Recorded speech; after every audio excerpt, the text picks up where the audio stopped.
In this video, I will demonstrate how you can replace a transmitter in the receiver. Please note that you don't have to have access to the receiver for this to work. Observe that you will need to know the Replace ID code of the transmitter being replaced. You will find this behind the rubber cover. Make sure the stop button is pressed. Press button 8, keep pressed. Twist and pull out the stop button. Release button 8. Within 1 minute of pulling out the stop button, enter the code 1234. If the code is accepted, the top LED continues to flash green. LEDs 1 to 4 flash red. Within 1 minute of entering the 4-digit code, press button 3. The green LED stops blinking. LED 2 flashes red.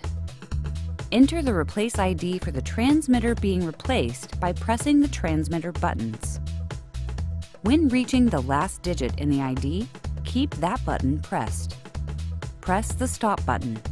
After approximately 10 seconds, the transmitter switches off. The transmitter has now been replaced.